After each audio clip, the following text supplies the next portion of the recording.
창세기 11장 1절에서부터 9절까지 교독하겠습니다. 온 땅의 언어가 하나요 말이 하나였더라.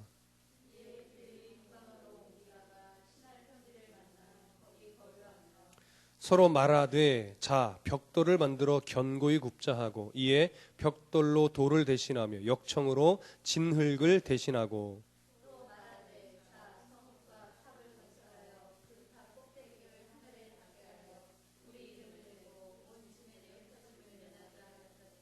여호와께서 사람들이 건설하는 그 성읍과 탑을 보려고 내려오셨더라.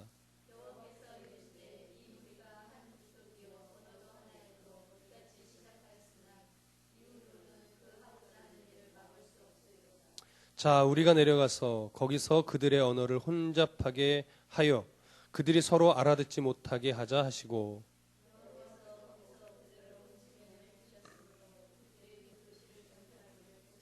함께 읽습니다. 그러므로 그 이름을 바벨이라 하니 이는 여호와께서 거기서 온 땅의 언어를 혼잡하게 하셨음이니라.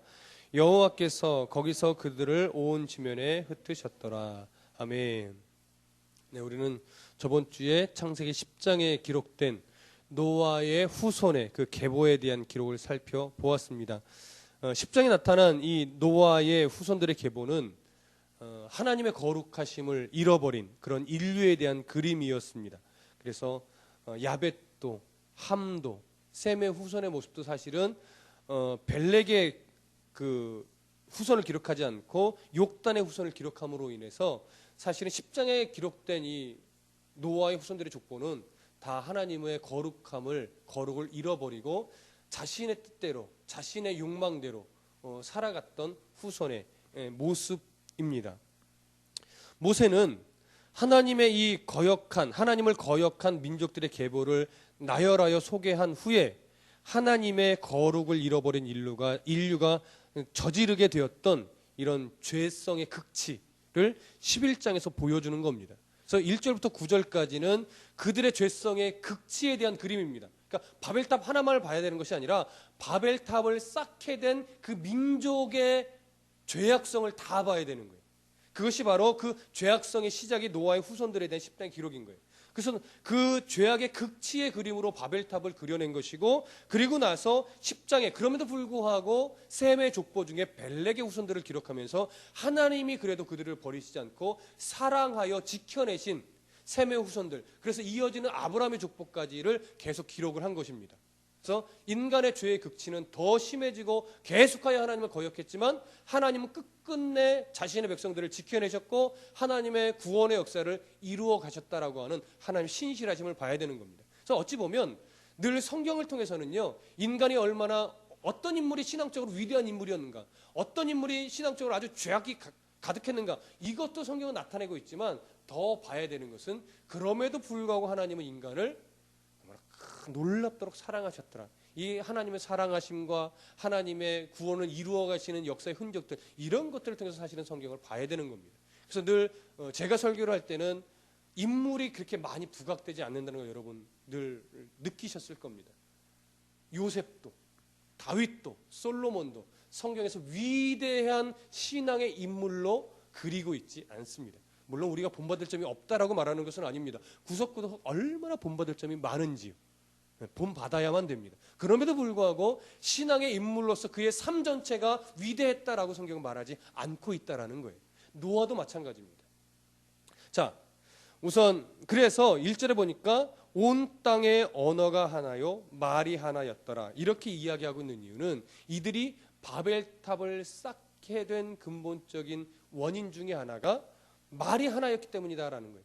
그러니까 말이 하나였기 때문에 그들이 모의하고 얘기할 때 나왔던 모든 것들의 대부분이 뭐예요? 하나님이 싫어한 것들이었다라는 거예요. 예. 교회 안에서도요, 다툼이 많이 일어난 이유 중에 하나가 뭐예요? 모여서 쓸데없는 수다가 많기 때문에 그렇습니다. 모여서 거룩한 하나님의 대화를 나누는 것이 아니라 성경에서 이런 은혜를 받아서 이렇게 살다 보니까 내가 이런 욕심을 꺼내낼 수 있어서 이때는 이렇게 넘어졌다가 다시 하나님의 은혜로 내가 일어섰어, 뭐 이런 하나님의 은혜를 나누는 것이 아니라 모여서 수다하고 잡담을 떨다가 뭐예요? 세상 이야기하다 보니까 거기서 질투도 나고 때로는 오해도 생기고 그러다가 또 교회 안에 누가 이랬더라 하면서 쓸데없는 얘기하다 보니까 거기서 다툼이 생기는 거예요. 왜요? 말이 많으면 그렇게 되는 거예요. 예. 그래서 이때도요, 언어가 하나였기 때문에 일어난 일이 결국은 뭐라고요? 하나님을 거역하는, 바벨탑 쌓는 일이라고요. 예. 그래서 교회 안에서도요, 쓸데없는 말이 많으면 안 돼요. 예. 거룩한 언어를 많이 쓰셔야 됩니다. 여러분, 앞으로 또 우리 교회가 어떻게 발전하고 어떻게 성장하고 어떻게 사람들이 많이 오게 될지는 모르겠지만 여러분들부터 그 시작점이 교회 안에서는 쓸데없는 말이 많아서는 안 되는구나. 늘 거룩한 언어, 섬기는 언어, 사랑의 방언이 많아야 되겠고 이런 걸 늘 기억하십시오. 바벨탑을 생각하면서. 그래서 오늘날 교회 안에요, 이상한 바벨탑들이 많이 쌓아져요. 쓸데없는 계를 하는 경우도 많습니다. 이거 조심해요. 교회에서는요, 절대 돈을 갖고 하는 계 해서는 안 됩니다. 섬기는 계 같은 거 하십시오. 예? 누굴 돕기 위한 계, 예? 뭐 불이웃을 위한 계, 선교지를 섬기기 위한 계, 이런 거는 해야 돼요. 많이 하세요. 근데 뭐 누가 결혼할 때 자금으로 쓰자, 뭐 우리 놀러 가자, 뭐 먹자게, 놀러 가는 게 뭐 이런 게는 절대로 안 됩니다. 교회 안에서. 예, 안 됩니다. 우리 교회에서 그런 거 하다가 들켰다가는 저한테 그냥 이렇게 됩니다. 아시겠죠? 네. 그래서 온 땅의 언어요, 언어가 하나요, 말이 하나였더라. 그래서 2절에 뭐라고 말합니까? 이에 그들이 동방으로 옮기다가 신할 평지를 만나 거기 거류하되. 자, 이 구절을 잘 보셔야 돼요. 이걸 많이들 놓치는데요. 11장 2절의 시작에 뭐라고 말해요? 이에. 예. 성경에서는 접속사가 되게 중요해요. 그러므로, 이로 인하여, 이에, 이런 거. 자, 이에라는 건 뭐예요? 앞에 1절과 연결해서 앞에 내용으로 인해서라는 얘기예요. 그렇죠? 온 땅의 언어가 하나여 말이 하나였는데 그렇기 때문에 그들이 어디로 옮겼어요? 동방으로 옮기다가 이렇게 된 거예요. 거기서 그렇게 옮겨가다가 또 뭘 만나요? 시날 평지를 만나서 거기서 뭐 했어요? 거류했다라는 거예요. 이게 굉장히 중요한 말입니다, 여러분. 자, 우선 이 온 땅의 언어가 하나라는 말 때문에요, 학자들이 이런 견해를 밝히는 경우가 종종 있어요. 10장에서 말씀드렸죠. 언어와 뭐 민족과 족속에서 이미 언어가 나뉘어져 있었다. 그러므로 해서 11장에서 온 땅의 언어가 하나라고 하니까 무슨 말들을 종종 학자들이 하냐면, 이때는 언어가 이미 나누어져 있었는데 우리나라 지금 온 세계가 영어가 공용어가 됐잖아요. 그것처럼 공용어가 깨진 거다, 이런 말을 해요. 사실 문맥상 안 맞아요. 공용어가 깨진다고 뭐 살아가는 삶이 다릅니까? 아니에요. 그때도 얘기했지만 10장은 언어가 갈라지게 된 전반적인 인류의 죄악을 말한 거고요. 그 중에 벨레게 때에 이러한 일이 벌어졌다라는 걸 더 강조하는 거예요. 그래서 온 땅의 언어가 하나였고 말이 하나였더라. 이에 그들이 어디를 동방으로 갔다라고 말하는데, 그런 온 땅의 언어가 하나였기 때문에 그들이 동방으로 가게 됐다라는 이 부분이 되게 중요해요. 동방이라는 것은요, 특히 창세기에서 동방, 동쪽이라는 개념은 어떠한 개념이 있냐면 신이 거하는 장소, 신이 있는 곳, 신적인 존재가 있는 곳이에요. 그래서 에덴 동산에서 아담이 범한 후에 어디 쪽으로 쫓겨나요? 동쪽으로 쫓겨납니다. 가인이 범한 후에 어디 쪽에 살아요? 동쪽으로. 예. 그래서 그리고 소돔과 고모라로 간 롯도 아브라함과 헤어질 때 소돔과 고모라가 어디 쪽에 있었냐면 동쪽에 있었어요.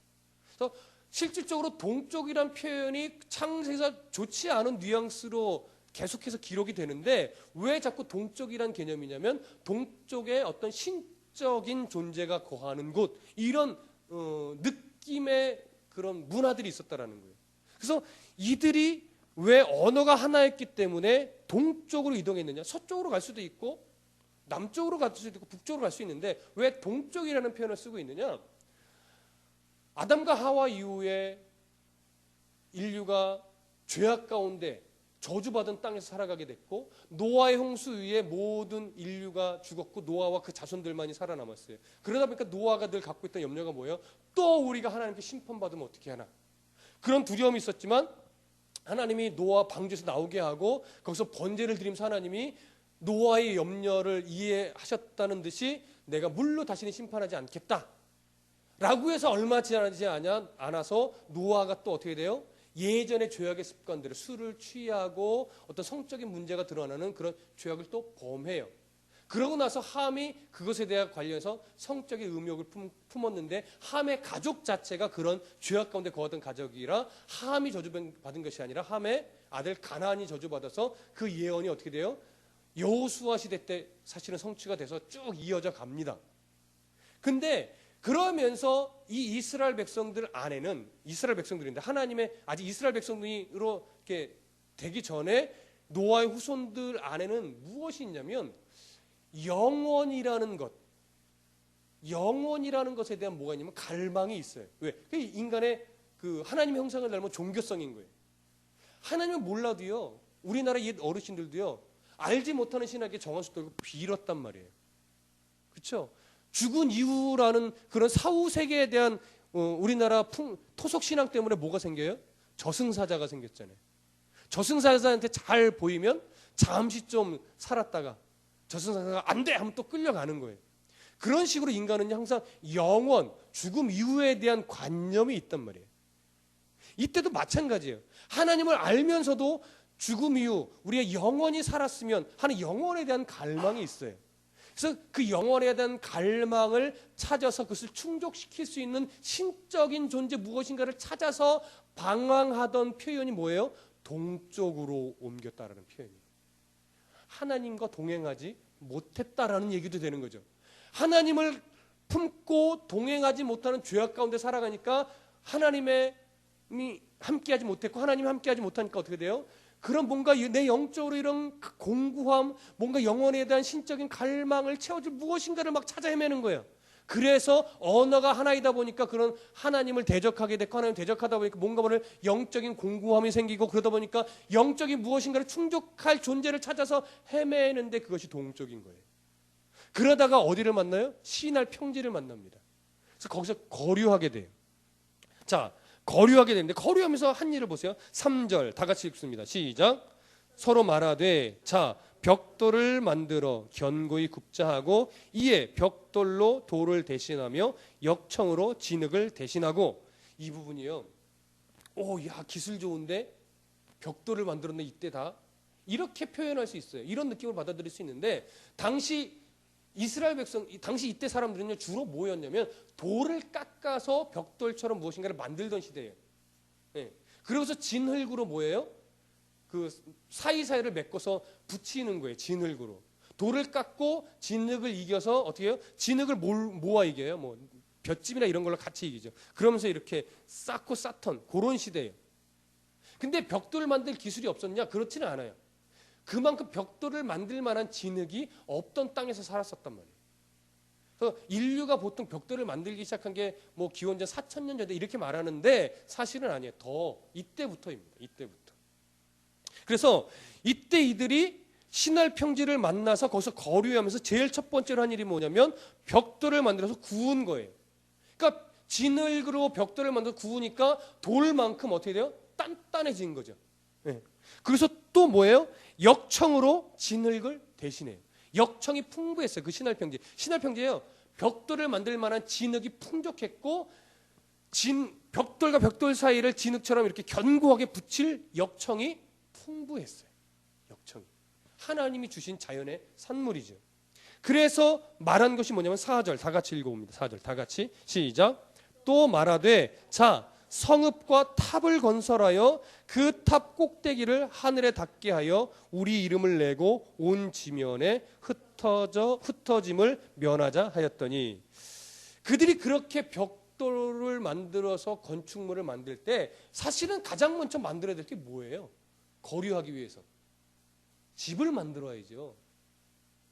만약에 이들이요 살기 좋은 땅을 찾아서 동쪽으로 이동한 것이라면 가장 먼저 뭘 짓는 게 옳아요? 집을 짓는 게 옳은 거예요. 그런데 이들이 가장 먼저 지은 것은 집이 아니라 성읍과 뭐예요? 탑이에요. 어떠한 보호할 만한 이 성을 말하는 걸 거예요. 테두리, 이 담과 함께 뭘 만드냐? 탑을 만들어요. 근데 이 탑이 뭐냐라는 게 중요해요. 이 탑이 하늘에 닿았대. 닿을 만큼 높이 쌓자라는 거예요. 그래서 근데 탑을 쌓는 이유를 성경에 뭐라고 말하냐면 이름을 내고 온 지면에 흩어짐을 면하자라는 거예요. 그래서 일반적으로는 이름을 내는데 초점을 많이 맞춰요. 그래서 이것이 그들의 교만이었다. 하나님처럼 되고자 하는, 하나님을 대적하기 위한 그러한 욕심에 의해서 바벨탑을 쌓은 것이다. 이렇게 얘기들을 합니다. 그런데 요즘에 이제 이 학자들은 그런 견해를 인정하면서 또 하나 아주 중요한 것을 밝힙니다. 잘 보세요. 뭐냐면 흩어짐을 면하자라는, 흩어짐을 면하자. 이게 뭘 말일까요? 흩어짐을 면하자. 흩어진다라는 것에 대해서 우리가 좀 이해할 필요가 있습니다. 자, 하나님께서 에덴 동산을 만드시고 아담과 하와를 넣으면서 아담에게 주신 명령이 하나 있습니다. 뭐죠? 생육하고 번성하여 땅에 충만하라. 노아의 홍수 이후에 노아에게 주신 똑같은 명령이 있어요. 뭐죠? 생육하고 번성하여 땅에 그 중에 충만하라. 똑같은 명령이에요. 자, 생육하다는 것은 자손을 많이 낳는 거죠. 번성하는 것도 말하면 강력해지는 거예요. 그리고 뭐예요? 충만하라예요. 근데 충만하라가 갖고 있는 의미를 우리가 모르기 때문에 충만하다는 것은요, 온 땅에 흩어진다라는 얘기예요. 왜 흩어질까요? 흩어져서 하나님의 나라를 건설하라는 거예요. 흩어져서 뭉쳐서 너희들끼리만 사는 것이 아니라 온 땅의 인류를 하나님을 찬송하고 하나님을 섬기는 민족으로 각기 만들어서 온 땅에 하나님의 나라로 가득하게 만들라는 거예요. 자, 분열왕국시 이후에 그 하박국 선지자 때에 이스라엘이 멸망합니다. 근데 하박국서에 보면 하박국 선지자가 이스라엘 백성들이 하나님의 말씀을 안 들으니까 하나님께 기도해. 하나님, 저들이 하나님의 말씀을 안 듣고 자꾸 죄악 가운데 거합니다. 자꾸 하나님을 거역하는 죄의 행동을 합니다. 어쩌면 좋습니까? 좀 하나님 때려주세요. 정신 차리게 좀 때려주세요. 이렇게 말을 해요. 이방 민족을 들어서라도 이 사람들 정신 차리게 해야 되지 않겠습니까? 왜 하나님 잠잠해 있습니까? 제가 저들에게 하나님의 말씀을 전해도 저들은 오히려 나를 모욕하고 대적합니다. 하나님의 말씀을 안 듣습니다. 좀 정신 차리게 좀 해주세요. 하나님 잠잠히 계시다가 어느 날 하박국 선지자에게 딱 나타나서 이렇게 말합니다. 내가 그들을 멸망시킬 것이다. 이스라엘 백성을. 예루살렘 성전을 무너뜨릴 거고 이스라엘을 멸망시켜서 온 땅에 흩어버릴 거다. 이렇게 얘기를 해요. 하박국 선지자가 이해가 안 됩니다. 하나님, 그게 아니고요. 제가 언제 이스라엘을 멸망시켜달라고 했어요? 정신만 차릴 수 있게 이방 민족에서 회초리 정도만 대달라고요. 왜 멸망을, 어떻게 예루살렘 성전을 무너뜨리시려고 그러세요? 당시 예루살렘 성전은요, 이스라엘 우상과 같았어요.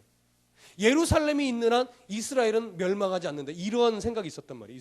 근데 하나님은 예루살렘 성전도 무너뜨리고 이스라엘도 멸망시켜서 온 나라로 흩어버리시겠다라는 거예요. 하박국 선지자 이해하지 못했습니다. 그래서 계속 하나님께 부르짖습니다. 말도 안 돼요. 이해할 수 없어요.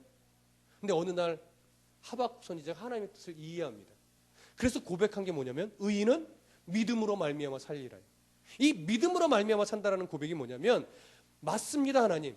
이스라엘이 멸망하여 온 땅으로 흩어져서 떨어진다 할지라도 그곳에서 하나님의 백성들이 하나님의 복음을 전해서 하나님의 나라가 곳곳에서 세워져서 이스라엘이 망하여도 하나님의 나라가 번성한다면 그것이 옳은 겁니다. 그 믿음이에요. 이스라엘이 무너져도 하나님의 나라는 무너지지 않는다는 믿음이에요. 이스라엘이 멸망해도 하나님의 나라는 더 넓고 더 부강하게 세워질 것이라는 믿음이에요. 그래서 의인, 이런 믿음을 가진 사람은 믿음으로 말미암아 사는 거예요. 아시겠죠?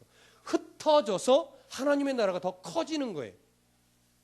로마 시대에도 디아스포라라고 해서 이 유대인들이 로마의 압제하에 다 많이 흩어졌죠. 정치적으로. 그래서 유럽 쪽으로 갔단 말이에요. 이렇게 흩어짐으로 인해서 사실은 지금의 유럽의 복음화가 이루어질 수 있었던 거예요. 엄청난 거였죠. 거의 이스라엘이 멸망한 거나 마찬가지고 속국이 돼서 막 팔려나가고 여러 나라로 갔는데, 근데 그렇게 하나님 흩어버리심으로 하나님의 나라를 부강하게 온 세계에 퍼뜨리신 거예요. 이것이 바로 흩어짐이고 이것이 바로 충만이란 말이에요. 근데 노아의 후손들이 뭘 면하고 싶었어요? 흩어짐을 면하고 싶었던 거예요. 뭐예요? 하나의 뜻을 거스르는 대적하는 거죠. 우리는 떨어지고 싶지 않다요. 우리는 뭉쳐서 우리끼리 우리 안에서 즐겁게 행복하게 마음대로 우리의 쾌락을 즐기며 살고 싶다라는 거예요. 하나님의 뜻을 거스리는 겁니다. 하나님 우리를 왜 흩어버리시려고 그래요? 우리는 흩어지기 싫어요. 하나님의 명령에 거절하는 겁니다. 노아에게도 이 똑같은 명령을 했는데 이것을 이러한 문화가 팽배했던 것이 바로 노아의 후손들의 생각이었단 말이에요. 그렇기 때문에 동쪽으로 갔다라고 하는 것. 그래서 동쪽에 가서 결국은 벽돌을 짓고 하나님을 대적하는 탑을 써서 흩어짐을 면하기 위해서 탑을 쌓았다라는 것은 결국 뭐냐면 하나님은 이 노아가 믿었던 그 하나님은 우리가 살아가기엔 불편하다 이거예요.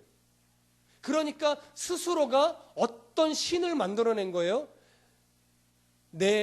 우리를 흩어지지 않게 만드는 신, 우리에게 필요한 것을 채워주는 신, 우리의 정욕을 만족시켜주는 신, 그러한 신을 자기들이 찾아간 거고 어떻게 보면 만들어낸 거예요. 여러분 이게 바로 바벨탑인 겁니다. 자, 그러면 이 탑이 도대체 어떤 탑이냐라고 하는 궁금증이 하나 남습니다. 예전 학자들은 이것을 잘 몰랐는데 이제 조금씩 밝혀지는 것이 뭐냐면 이 탑이 오늘날의 중동 지역에 있는 지구라트라는 것으로 거의 학자들의 의견이 모아졌습니다. 나중에 이제 젊으신 분들은 지구라트라는 걸 검색해 보십시오. 지금 우르라는 지역, 중동 지역, 이라크 이쪽에 이제 이 지구라트가 많이 있는데 현재까지 한 25개 정도 발견됐다고 해요. 어떤 모양새냐면 가로 50m, 세로 50m에 넓게 해서 쌓아요. 그리고 또 그 위에 쭉 높이 쌓은 다음에 또 그 위에 약간 좁게 또 네모나게 또 쌓아요, 벽돌로. 또 그 위에 조금 더 좁게 네모나게 쌓아요. 거의 피라미드 비슷하게 층계식으로 축축축 올라가는 거예요. 그러니까 밑에가 넓을수록 어디예요? 높이는 더 많이 올라가겠죠. 그게 바로 지구라트예요.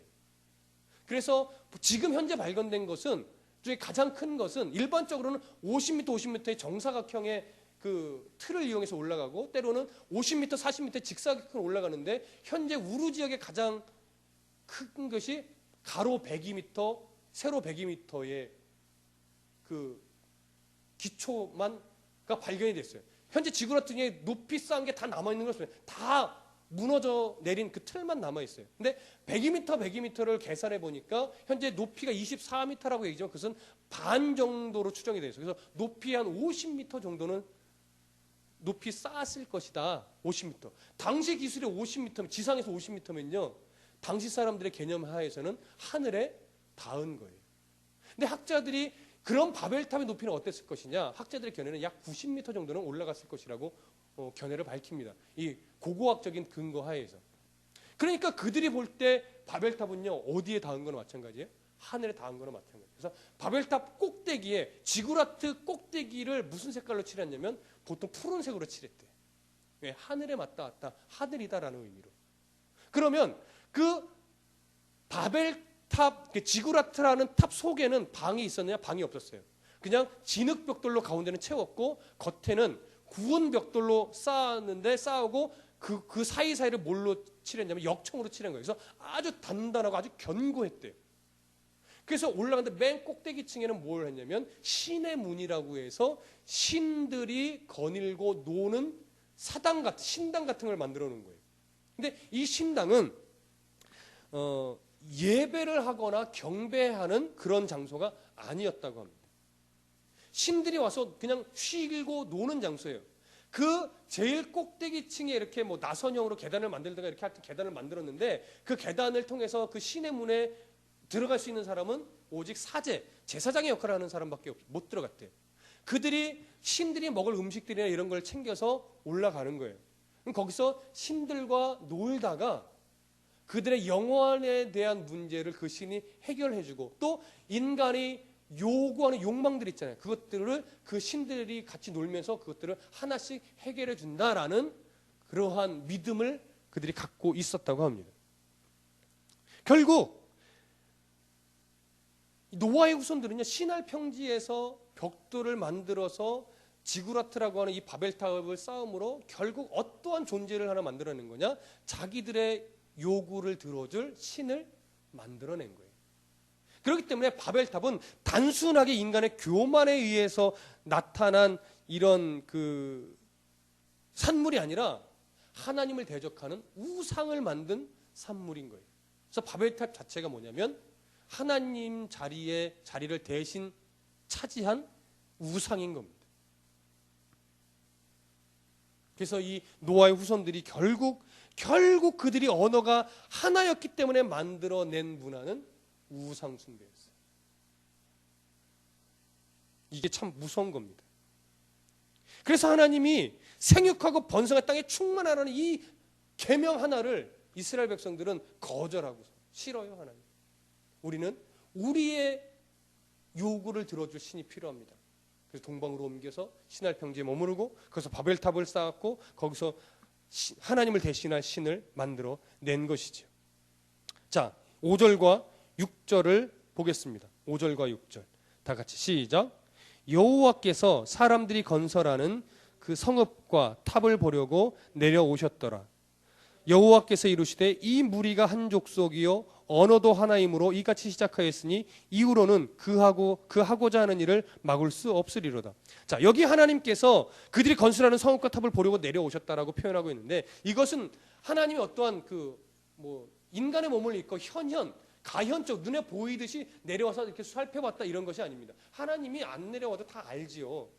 이것은 뭐냐면 그들의 악행이, 그들의 우상을 숭배해서 하나님을 거절하고 하나님을 대적하는 이 문화가 너무 심해져서 이제는 하나님이 그들의 악행 속에 친히 간섭하시기 시작했다라는 거예요. 그래서 그 간섭하실 수밖에 없었던 이유가 뭐냐면 6절에 이후로는 그냥 놔두면 이후로는 그 하고자 하는 일을 막을 수 없으리로다. 네. 그들이 완전히 하나님을 대적해서 이제 회복 불가능의 단계로 갈 수도 있겠다. 그렇게 하나님이 생각을 하시고 그것을 못 지켜 어떻게 해요? 바벨탑을 무너뜨리시고 언어를 혼잡케 하셔서 이 일을 도모하지 못하게 만드신 거예요. 그러니까 이것이 바벨탑이 무너지고 언어가 갈라진 것이 하나님의 저주라고 우리가 보통 말하지만, 만약에 하나님이 언어를 나누시고 바벨탑을 무너뜨리지 않았으면 지금 인류는 존재했을까요? 존재하지 못했을까요? 존재하지 못했을 거라는 거예요. 왜? 회복 불가능 상태로 가버리니까. 그렇기 때문에 사실 언어를 혼잡케 하고 바벨탑 무너뜨린 것은 하나님의 사랑의 표현인 거예요. 내가 너희를 버리지 않겠다는 하나님의 의지가 그렇게 나타난 거예요. 왜? 내 사랑하는 자식들을 그냥 놔두면 어떻게 해요? 완전히 구렁텅이로 빠지니까 완전한 구렁텅이로 빠지기 전에 언어를 혼잡케 하셔서라도 살려내시겠다는 하나님의 사랑의 표현인 거예요. 그래서 바벨탑 사건은요, 단순히 저주다 이렇게만 볼 것이 아니라 하나님의 또 다른 사랑의 표현인 것입니다. 우리 이것을 놓쳐서는 안 될 거예요. 하나님은요, 오직 하나님 안에서만 참 행복을 찾을 수 있고 영원을 찾을 수 있도록 인간 안에 설계해 놓으셨어요. 근데 인간들이 그걸 발견하지 못하고 그의 종교성이, 그의 신에 대한 성향이 자꾸 엉뚱한 데로 가는 거예요. 하나님 안에만 있는데 다른 데도 있을 거야. 다른 신도 그런 능력이 있을 거야. 이렇게 엉뚱한 걸 찾는 게 인간의 죄성이라는 거예요. 그래서 인간의 죄성의 시작은요, 언제나 하나님 없이도 잘 될 수 있어 라고 하는 생각들. 하나님만 신이야? 다른 신도 있잖아. 하나님만 우리를 성공시켜? 돈만 많으면 되지. 이렇게 하나님 자리를 잡고 다른 걸로 채우려고 하는 것으로 인해서 우리의 모든 죄성의 발단이 시작이 됩니다. 하나님 없이도 돼. 이런 생각들. 이게 인간의 죄성의 시작인 것이죠. 자, 그래서 하나님께서 인류를 결국 사랑하심으로 그들을 흩으시기 위해서 언어를 나누시고 바벨탑 건설을 중단시키셨습니다. 자, 이제 보시죠. 8절과 9절 다 같이 읽어봅니다. 시작. 여호와께서 거기서 그들을 온 지면에 흩으셨으므로 그들이 그 도시를 건설하기를 그쳤더라. 그러므로 그 이름을 바벨이라 하니 이는 여호와께서 거기서 온 땅의 언어를 혼잡케 하셨음이니라.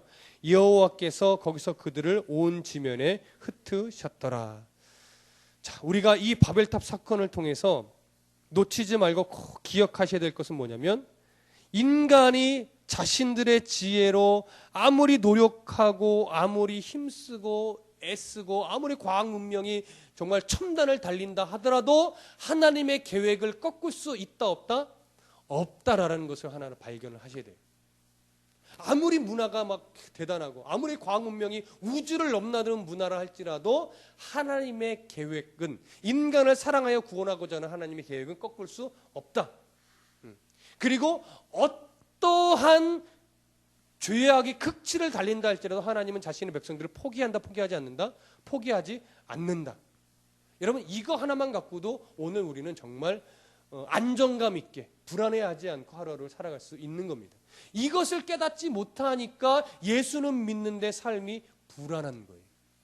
이것에 대한 확신이 없으니까 예배를 드리는데도 삶이 안정되지 못한 거예요.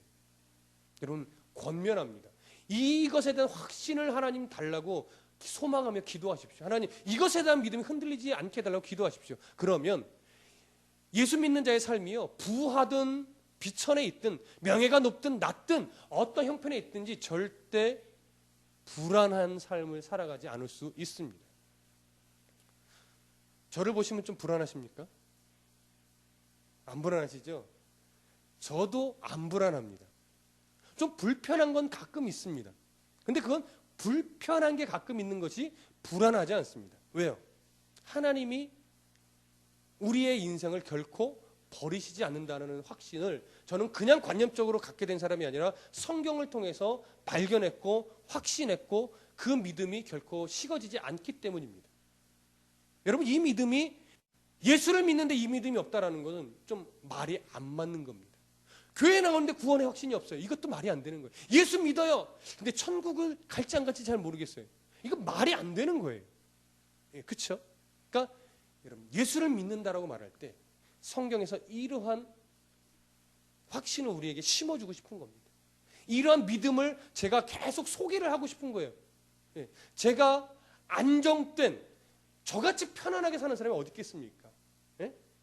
저같이 없는 사람이 저같이 안정적으로 사는 이유가 있다니까요. 그 이유를 저를 통해서 찾지 마시고 저를 이렇게 만들어 가신 그 하나님의 마음이 성경 안에 있어요. 성경을 통해서 그 비결을 찾으셔야 돼요. 제가 할 일은 제가 발견한 그 진리를 자꾸 소개하는 것뿐이에요. 제 신앙이 좋은 것이 아니라 저는 발견한 것이고 그것을 통해서 그것이 제 신앙 생활에 자꾸 접목하려고 애쓸 뿐이에요. 여러분들도 그런 삶을 살아가셔야 돼요. 성경을 통해서 이 진리를 확인하고 내 삶에 계속 적용해서 살아가다 보면 언젠가, 이야, 진짜 내 삶이 우여곡절은 많을 수 있지만 나는 안정된 삶을 살아왔다. 험난한 삶을 살았지만 결코 나락으로 떨어지지 않고 늘 믿음 가운데 기쁨의 삶, 행복한 삶을 나는 살고 있다. 이런 고백들을 할 수 있게 되는 겁니다. 우리는 성경의 역사 속에서 이렇게 언어를 혼잡케 하신 하나님의 사랑을 발견합니다. 그런데 성경에 보면요, 딱 한 번 이 언어의 혼잡이 회복되는 사건이 한 번 나옵니다. 언제인지 아십니까? 초대교회 때, 베드로의 설교 때입니다. 베드로가 설교하는데요, 온 민족이 예루살렘에 모였어요. 거기서 베드로가 딱 무슨 말로 설교했을까요?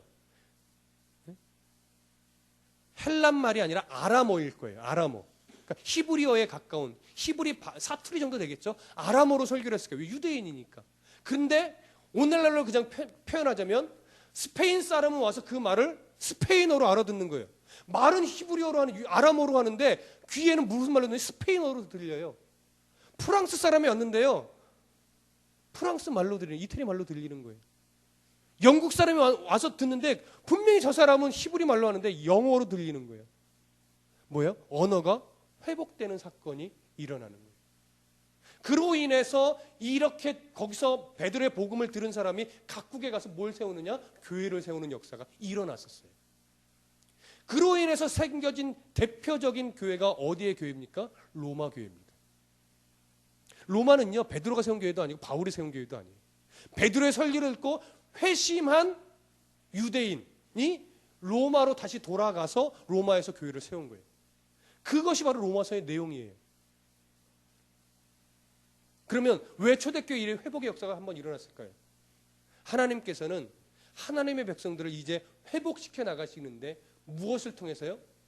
교회를 통해서 회복시키시는 겁니다. 교회를 통해서. 그래서 교회가 중요한 것이고요. 한국에 교회가 참 많습니다. 저도 개척을 준비하면서 막 여러 지역을 다녀봤는데요. 와, 교회가 그렇게 많은지 새삼 느꼈습니다. 그런데 그럼에도 불구하고 교회는 계속 세워져야 됩니다. 왠지 아십니까? 아직까지도 하나님을 모르는 사람이 너무 많아요. 교회를 통해서 한 영혼이라도 계속 회복되어져야 하는 역사가 필요한 거예요. 교회가 참 말도 많고 탈도 많습니다. 지금도 참 교회답지 않은 교회도 참 많습니다. 그럼에도 불구하고 하나님은요, 교회를 놓지 않습니다. 왜요? 교회를 통해서 이 땅을 회복시키고자 하나님이 작정하셨기 때문에 그렇습니다. 교회가 썩어지고 부패해서 유럽의 교회처럼 교회가 팔려서 기존의 역사를 지닌 교회가 100년, 200년이 된 교회가 술집으로 바뀌어 있고 나이트클럽으로 바뀌는 게 유럽 지역의 교회예요. 그럼에도 불구하고 하나님은요, 교회를 놓지 않아요. 어떻게 해요? 교회를 통해서 이 땅을 하나님의 나라로 회복하고자 하는 작정을 하셨기 때문에. 그래서 교회를 우습게 보시면 안 됩니다. 교회를 너무 쉽게 생각하셔도 안 되는 겁니다. 그 교회 안에서 하나님은 성도에게 각양각기 다른 은사를 주셨다라고 하는 겁니다. 꼭 뭔가 드러나서 앞에 보여지는 은사만이 은사가 아닌 거예요. 근데 많은 사람들은요, 두드러지는 은사가 아니면 나는 은사가 없어 이렇게 얘기를 해요. 아니라니까요. 은사가 꼭 신유의 은사만이 은사하냐고요. 꼭 방언을 하는 것만이 은사냐고요. 꼭 뭐 예언을 하고 통변을 하는 것만이 은사냐고요. 막 이렇게 막 방언이 터져서 막 1시간 2시간 듣고 기도하는 것만이 은사냐고요. 아니란 말이에요. 음식을 잘 못했는데 교회에서 주방 봉사하면서 음식 맛도 좋아지고 성도들에게 음식으로 봉사해요. 이거 은사예요. 말없이 묵묵하게 교회를 청소해요. 은사예요. 실망하지 않고 일평생을 교회 청소만 해요. 은사예요. 근데 교회 봉사는 하나도 안 하는데 교회 밖에서 그렇게 예수님 모르는 사람을 잘 섬겨서 한 사람 두 사람 교회에 나오게끔 인도해요. 은사예요. 영어를 잘해서 예수 믿지 않는 자들의 영어를 가르치면서 교회 예수님을 소개해요. 은사예요. 가르치는 은사, 섬기는 은사, 드러나지 않지만 각양각기 은사. 그래서 에베소서에 보면 각자 은사를 맡겨진 대로 다 주었다라고, 각기 각야 다른 은사를 모두 받았다라고 얘기를 해요. 한 사람도 은사를 받지 않은 사람이 없습니다. 다만 은사를 못 받았다고 착각하고 나는 꼭 맨날 이래야 돼 하면서 자기가 받은 은사를 굉장히 낮은 것처럼 생각하는 사람은 있을지 몰라도 은사를 못 받은 사람은 없다라는 거예요. 여러분 생각하시고 찾아보십시오. 내게 주신 하나님의 은사가 무엇인가? 아무리 낮아도 그런 은사를 자기가 맡겨진 곳에서 꼭 교회 아니어도 되는 거예요. 그 받은 은사를 잘 활용하면서 하나님의 영광을 드러내면 그 사람이 자기 은사를 잘 사용하는 겁니다. 그것을 통해서 그러한 각 개인도 교회니까 그 몸된 교회의 지체인 성도가 그 은사를 잘 활용하여 섬길 때 거기서 뭐가 일어나는 거예요? 하나님의 영광이 드러나는 거예요. 회복의 역사가 일어나는 거예요. 그것이 바로 교회를 통한 하나님 회복의 역사인 겁니다. 이런 모습이 이 땅의 바벨탑을 무너뜨리고 하나님의 나라를 세워가는 우리들의 역할인 겁니다. 이 땅의 바벨탑이 무지하게 많습니다. 출세라는 바벨탑, 명예라는 바벨탑, 어떤 쾌락이라는 바벨탑, 물질 만능이라는 바벨탑, 대학이라는 바벨탑. 역사 속에는 무슨 바벨탑이 있었습니까? 일제 세계 전쟁 1차 대전, 2차 대전이라는 정복의 어떤 바벨탑, 로마라는 어떤 그 당시 제국주의에 대한 바벨탑, 일제도 제국주의였죠. 그리고 과학 문명주의라는 바벨탑, 인본주의라는 바벨탑, 수많은 바벨탑이라는 것들이 있습니다. 그 바벨탑은 특징은 뭐냐면 이것이 진리라는 거예요. 이래야 행복하다는 거예요. 이래야 발전하고 성장한다라는 거예요. 그러나 그 어느 것 하나 역사 속에서 드러났던 이것이 진리다라고 외쳐지고 막 한때 쫙 올라갔던 것들이 영원하지 못했습니다. 다 잠깐 반짝하다가 다 무너지고 한계가 있다는 것을 드러낸 거예요. 한때 이랬었습니다. 인간은 조만간 영원히 살게 될 것이다. 왜? 과학이 발달하니까. 그러나 영원히 삽니까? 안 살죠. 기껏해야 뭐예요? 100년 좀 넘게밖에 못 살아요. 아직은 아무리 과학이 발달해도, 의술이 발달해도. 과학이 발달해서 막 우주에 집을 짓고 살 것 같지만 우주는 나가지만 아직 집을 짓고 못 살아요. 인간의 진리라고 말하는 것들은 다 한계가 있습니다. 철학자들이 말하는 그 철학도 위대하기는 하지만 다 한계에 부딪혔어요. 오직 영원한 진리는 어디 안에만 있냐? 성경에서 하나님의 말씀 안에만 영원한 진리가 있는 겁니다. 우리 안에도 그 수많은 바벨탑들이 존재합니다. 무너뜨리셔야 됩니다. 하나님 흩어 버리실 겁니다. 그래서 우리의 삶이 모든 바벨탑을 무너뜨리고 하나님의 나라, 하나님의 영광을 회복하는 그러한 성도요, 그러한 교회가 되시기를 간절히 소원합니다. 기도하겠습니다.